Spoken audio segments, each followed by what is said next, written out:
Alors bonjour, on commence ce balado en se présentant au fond, en présentant surtout comment on s'est rencontrés, moi puis Michel. Eh bien, ça fait déjà un bon petit bout, ça fait 40 ans qu'on se connaît. J'étais étudiant à cette époque-là, 17-18 ans au cégep.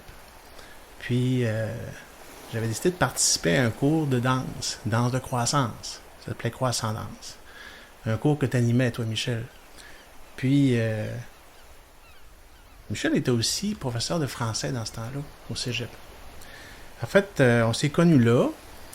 C'était un cours de danse qui était assez particulier, où ce que je me suis beaucoup fait confronter, parce que j'ai beaucoup appris de choses.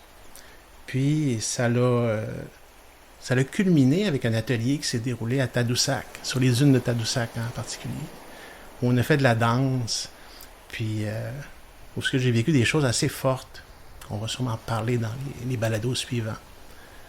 Et c'est là que je pense notre amitié a débuté. Oui, c'est exactement ça. Moi, j'étais donc, comme tu disais, professeur de littérature au Cégep de Chicoutimi. Maintenant, pour me perfectionner, étant donné que j'étais professeur de théâtre, entre autres, j'étais allé me former à l'Université de Montréal en expression dramatique. Il y avait toute une série de cours que j'allais suivre la fin de semaine. À l'intérieur de cette série de cours-là, j'ai eu un cours d'une danseuse professionnelle qui avait fondé une compagnie qui s'appelait le Moving Center. Elle s'appelait Gabrielle Roth. Alors, la démarche fondamentale de Gabrielle Roth, c'est qu'il y a un lien entre, je dirais, les mouvements de la danse, puis nos émotions. Puis les émotions, ben on les connaît, hein, c'est la tristesse, la peur, la colère, même puis la joie aussi, puis finalement on pourrait dire la compassion, une espèce d'état là, de grande communion avec les autres qui arrive à la fin de notre vie. Ben, tout ça c'est relié aussi à des apprentissages qu'on fait à différents âges, puis à différentes parties de notre corps aussi, etc. Par exemple, juste pour faire le rapport avec toi, si par exemple toi dans ta vie tu as eu pendant ton enfance un événement perturbateur, ben là on s'aperçoit dans l'approche de Gabriel que ça correspond à la peur dans notre enfance, la peur de perdre par exemple nos parents ou s'il y a un événement dramatique, nos parents, par exemple, se séparent, ben là, ça nous met en colère, on n'est pas, on manque d'amour, notre cœur est, je dirais, est atteint. Et tout ça, ben, par le mouvement qui va, je sais pas, moi, être un mouvement brutal, ça permet d'exprimer cette colère-là. Gabriel appelait ça le staccato. C'est des mouvements, par exemple, qu'on va retrouver dans un certain type de musique comme le heavy metal, par exemple. C'est une musique violente avec des mouvements, je dirais, qui correspondent à des mouvements brusques. Bon, tout ça, ça permet d'exprimer la colère qu'on a, puis c'est à la fois guérisseur. Alors, ce qui est intéressant de voir dans l'approche de Gabrielle, c'est que elle avait, elle, 5 mouvements. Le mouvement de vague, qui était le premier, qui correspond à l'état de naissance. Le mouvement de staccato, qui correspond au mouvement de l'enfance et à la colère. Le chaos, qui correspond à la tristesse et à la puberté. Puis finalement, le mouvement lyrique, rendu à l'âge adulte, là, on apprend à être heureux, puis avoir une certaine vision de la vie, de l'avenir, jusqu'au moment où on atteint un certain âge, je dirais la paix intérieure qui correspond à un état de compassion, d'amour, je dirais, universel. Et ça, c'est en général, c'est à l'approche de la mort, puis on s'aperçoit que toutes ces approches, toutes ces émotions vécues nous ont permis d'atteindre un état, je dirais, de paix. Ça nous a guéris. Puis c'est ce qu'on appelle, dans le fond, la relation avec l'univers, la relation avec les autres, ou la spiritualité dans un sens large.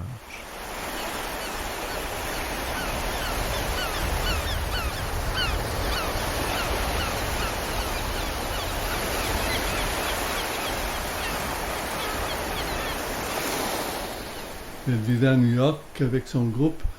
Puis ça m'a profondément, en tout cas, marqué comme formation. Je suis même devenu formateur dans ce type de danse-là, qui était une forme de danse-thérapie, si tu veux. Puis c'est par après qu'avec Louise Nolin, une consoeur de travail, que j'ai fondé la compagnie de Croissance, qui voulait aider des jeunes, si tu veux, à s'exprimer, parce qu'il y avait beaucoup de jeunes, quand j'enseignais le théâtre, qui étaient pognés, comme on dit. Puis ils avaient de la misère à s'exprimer, ils bougeaient mal. Enfin, c'était difficile parce que je m'organisais pour que les étudiants se regroupent et fassent des pièces de théâtre. Puis je me suis rendu compte qu'il fallait que je leur donne des ateliers là, pour les aider à libérer le mouvement, si on veut. C'est comme ça que j'ai commencé à organiser des cours la fin de semaine. Puis un des cours la fin de semaine a eu lieu à Tadoussac. Puis c'est comme ça qu'on avait fondé la Croissance. Louise Nolin était avec nous d'ailleurs à ce moment-là. D'où le moment où on s'est connus. Je ne t'ai pas enseigné à toi directement, excepté que tu étais inscrit comme tous les étudiants du cégep pouvaient s'inscrire dans ces cours-là, même si je ne leur enseignais pas en tant que tel. C'est pour ça qu'on s'est retrouvés à Tadoussac, puis que par après, bon, on a tissé des liens beaucoup plus étroits parce que je trouvais que tu étais un gars brillant, que moi je trouvais ça intéressant qu'il y ait des formateurs qui soient plus jeunes que moi, initiés, autrement dit, des jeunes à se servir du mouvement comme outil aussi de croissance personnelle. C'était assez particulier. Je me rappelle, on faisait le cours de danse, puis le soir, on allait prendre un café à plusieurs personnes, puis on discutait avec toi. On discutait de plein de sujets qui étaient dans le cours. Je me rappelle encore de ça. Ça m'a marqué comme de ta préoccupation de former des gens qui dépassaient de loin le cours en tant que tel. Oui, ben j'avais été initié comme ça. Moi, quand j'enseignais en littérature, je me souviens, j'avais une professeure à l'Université de Montréal qui était comme ça, qui venait manger avec nous, qui venait au restaurant, puis on parlait de plein d'autres choses, à partir de la littérature au point de départ, mais ça ouvrait sur la vie, sur toutes les valeurs, etc. Donc, j'avais été initié à ça, si tu veux, puis je trouvais ça drôlement pertinent quand tu es un vrai enseignant, de ne pas juste enseigner de 8 à 4, si on veut. C'était, en tout cas, ça faisait une grande différence pour moi, puis pour les gens qui étaient là. Puis je déborde un peu du cours, mais par la suite, tu m'as accompagné pendant des années dans ma formation personnelle où on s'est accompagné, puis je pense qu'on est devenus des amis avec le temps. Tu sais, d'une circonstance où tu étais surtout un aidant, un formateur, on est devenus des amis qui partageaient des choses essentielles. C'est ça, à partir d'un certain moment, j'ai arrêté d'être le pourvoyeur de conseils pour devenir moi aussi, de partager mon propre vécu, puis parce que tu avais j'allais dire, tu étais solide intellectuellement et psychologiquement aussi pour être capable de m'aider. En tout cas, on va raconter, tu as suivi plein de formations aussi qui t'ont initié puis qui m'ont aidé aussi, de sorte que c'est une amitié d'égal à égal qui s'est développée.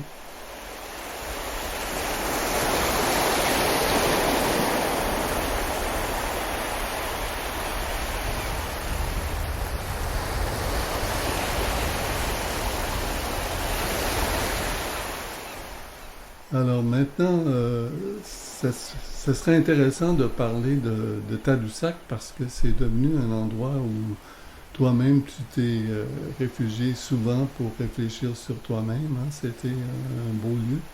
Puis c'est pour ça qu'on a choisi cet endroit-là parce que moi aussi, Tadoussac était important dans ma vie parce que la première fois que j'ai enseigné, d'où cette importance-là que j'ai découvert que j'aimais enseigner, c'est justement, j'enseignais à Sacré-Cœur à des étudiants de Tadoussac et je me rendais souvent aux dunes à Tadoussac les fins de semaine, le soir. C'était quand ça?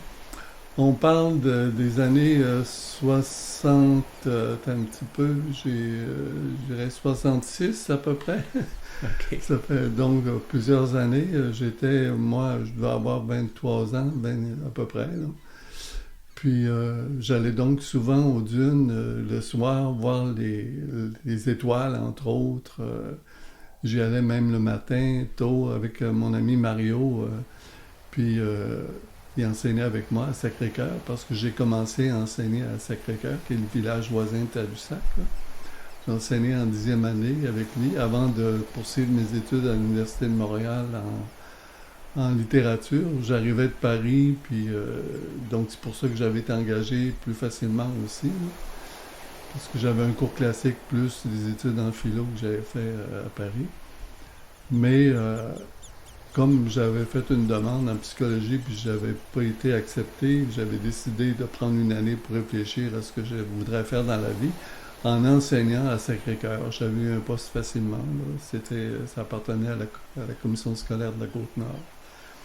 Puis c'est comme ça que finalement j'ai enseigné en 10e année, puis j'ai adoré ça, puis que j'ai connu de façon beaucoup plus profonde la Côte-Nord, particulièrement Tadoussac, Baie-Sainte-Catherine.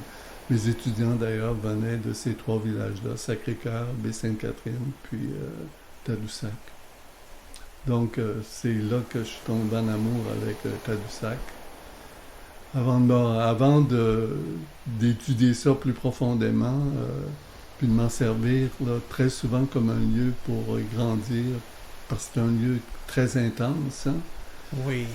Oui, puis écoute, moi, après l'atelier dans lequel j'ai découvert Tadoussac, l'atelier de croissance, je suis retourné souvent parce que ce lieu-là m'avait marqué. Je ressentais aussi un appel particulier dans cet endroit-là.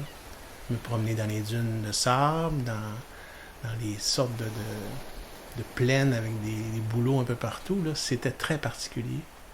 Hein? Je suis resté vraiment attaché à ce lieu-là comme un lieu de ressourcement, puis un lieu de pouvoir, comme on dit. Oui. Puis c'est ce qui est intéressant de savoir, puis là je vais faire appel à mes notions d'historien.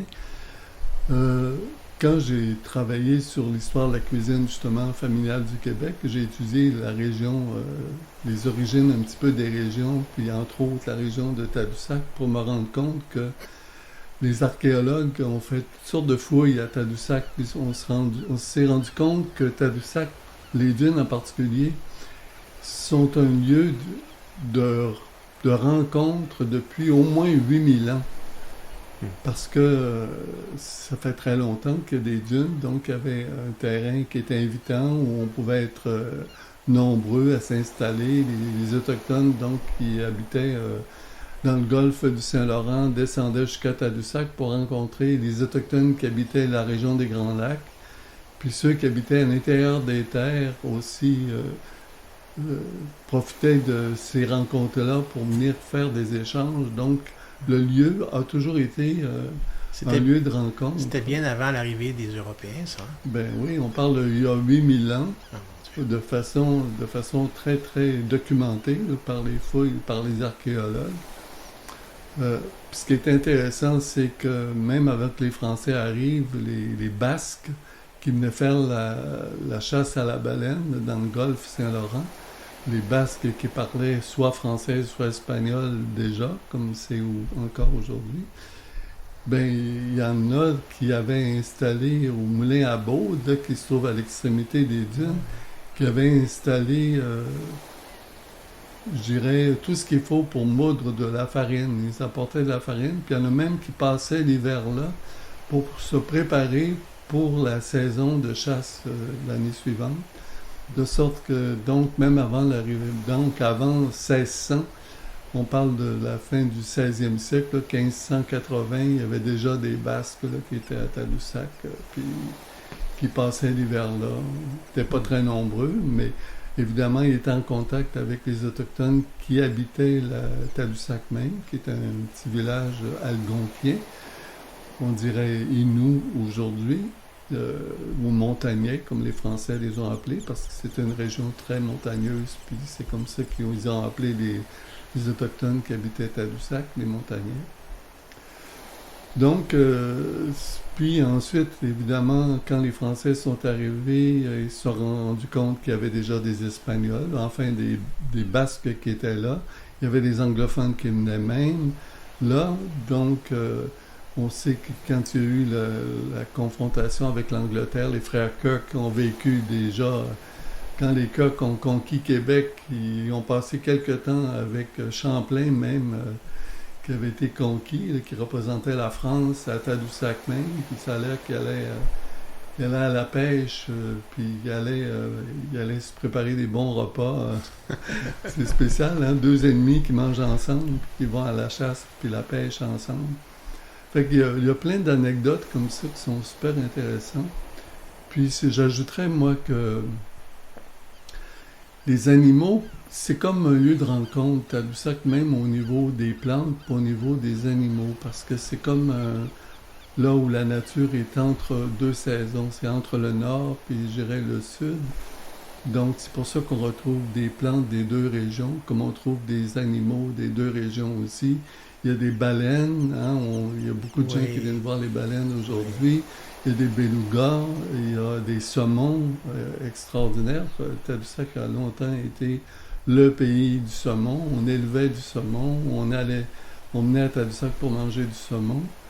D'ailleurs, c'est comme ça que plusieurs Américains ont décidé de venir s'installer, se bâtir des chalets à Tadoussac même, parce qu'ils voulaient profiter de cette denrée-là qui est extraordinaire. Le saumon continue toujours à monter dans tous les affluents là, du Saguenay jusqu'à la baie. Autrefois, ça montait même jusqu'au lac Saint-Jean parce qu'il n'y avait pas de barrage. Hmm. Aujourd'hui, ça bloque à Chipcha, où on a bâti des barrages. Donc. Et c'est intéressant donc de savoir ça, hein, sans compter les orignaux. Il y a eu des chevreuils, il y a eu des caribous, donc des animaux qui habitent à la fois le nord puis plus les régions du sud. Puis évidemment les loups, les meutes de loups là, qui les chassaient parce qu'il y a toujours des prédateurs. Quand il y a des herbivores, il y a des prédateurs. Alors tout ça, ça fait en sorte que ça devient un petit peu là, des métaphores, hein, des espèces de Hmm. symboles pour nous dans nos histoires personnelles qui sont intéressantes à développer. On pourra s'en servir dans l'élaboration de nos discussions. Oui. Donc, un foisonnement d'animaux puis de symboles pour nos images intérieures, hein. C'est ça.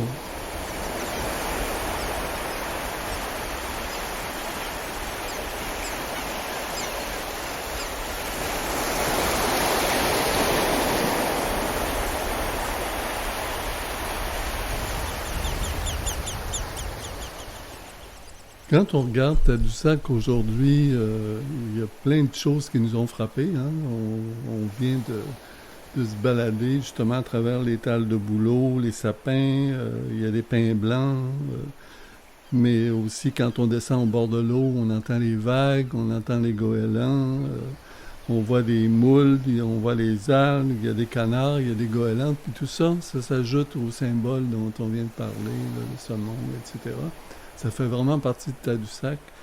Puis je pense que c'est intéressant qu'on puisse s'en servir aussi comme métaphore, tout ça, parce que c'est très actuel, puis tout le monde peut avoir accès à ces métaphores-là à l'heure actuelle.